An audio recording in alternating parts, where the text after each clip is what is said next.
Como aprender botânica utilizando a tua feira? Eu sou o Prof. Lucas Bill e vim te trazer para essa informação diferente para você hoje. Vai.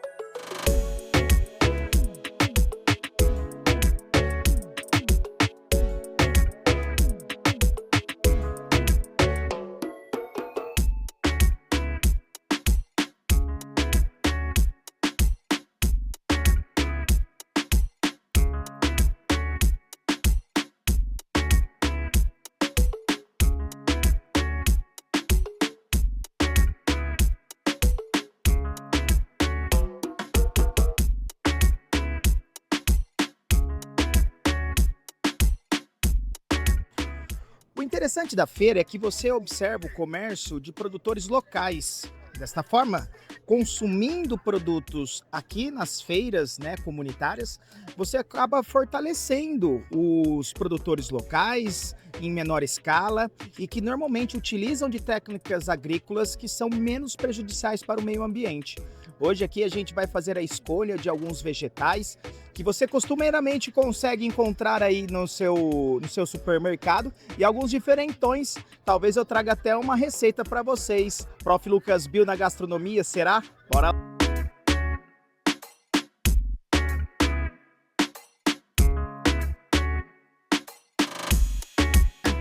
Bom, pessoal, olha que interessante para você aprender um pouquinho sobre aquela divisão da botânica entre monocotiledôneas e dicotiledôneas.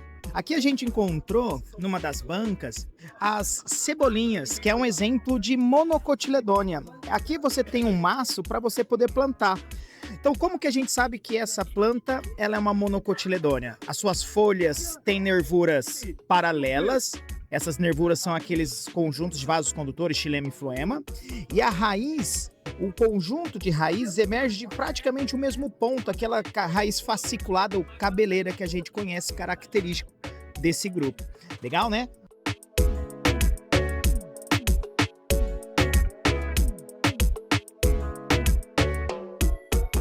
Então, pessoal, a gente veio aqui para casa para facilitar um pouco mais para você observar e eu conseguir conversar melhor com vocês sobre todos esses vegetais. A gente deu uma empolgada lá na feira.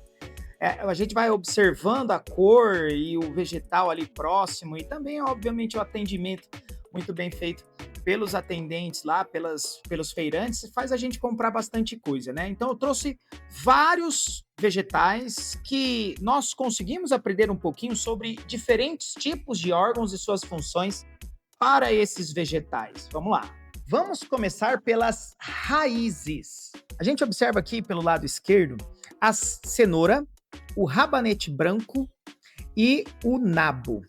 Esses são três exemplos de raízes conhecidas como raízes tuberosas.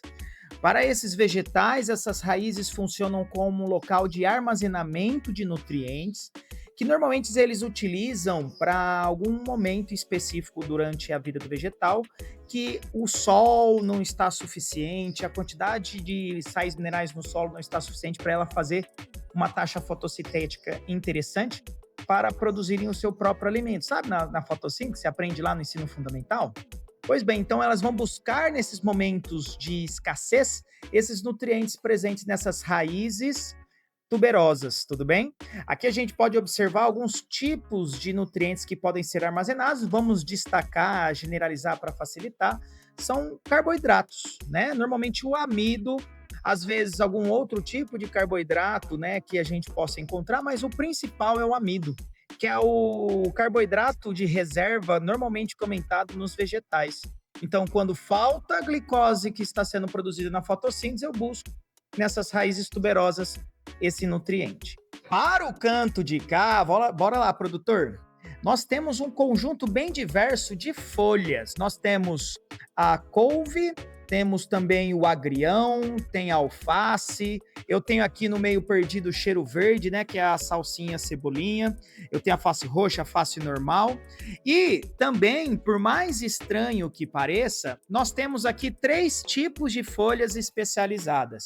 Nós temos a cebola, o alho poró e o alho. Gente, nesse caso, a gente pode falar que são exemplos de folhas interessantes que armazenam bastante água, bastante nutrientes, no qual desses grupos de organismo, o caule ele fica muito reduzido, ele é quase um disquinho da onde emergem depois raízes mais para a direção do solo, beleza? Então, alho poró, alho e cebola apresentam um caule muito reduzido e folhas modificadas para o armazenamento de substâncias. Tanto é que quando você vai lá e corta, né, a cebola e começa a chorar, você percebe a liberação de algumas dessas substâncias como uma certa forma de proteção desse vegetal frente a algum outro predador, sei lá, uma formiga que tente predá-lo, beleza? Já chorou aí, né? Cada um tem uma técnica diferente, né, produtor, que utiliza para evitar de chorar tanto. Tem gente que coloca água na boca, tem gente que coloca fósforo, né? Já ouvi falar também. Assim, e você? Comenta aí para mim, qual que é a forma que você utiliza para cortar a cebola e não chorar? Mas vamos lá. Quais outros vegetais interessantes também da gente discutir aqui? Aqui a gente tem, bem no cantinho aqui, ó, não sei se dá para perceber, produtor, eu tenho o brócolis e a couve-flor.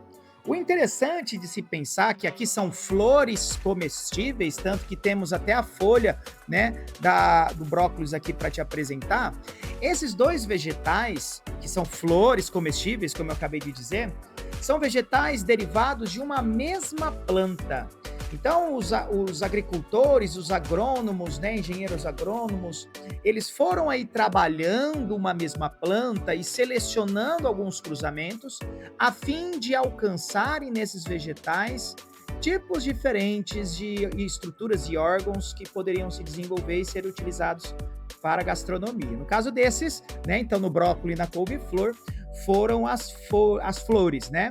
Brócolis, por exemplo, é derivado de uma mesma planta que dá origem à couve. Então, na couve, eles desenvolveram muito bem a folha para você comer ela, sabe? Naquela feijoadinha braba de domingão, friozinho, né? Com aquele torresminho frito. Já no brócolis, foi a flor dessa mesma planta. E ó, a gente estava lá na feira, empolgamos, como eu disse anteriormente, e acabamos comprando aqui alguns outros vegetais que comumente são utilizados como legumes, né? Então eu tenho milho e eu tenho aqui as nossas pimentinhas. Produtor, que pimentinha mesmo que a gente pegou aqui? Pimenta bode verde, né?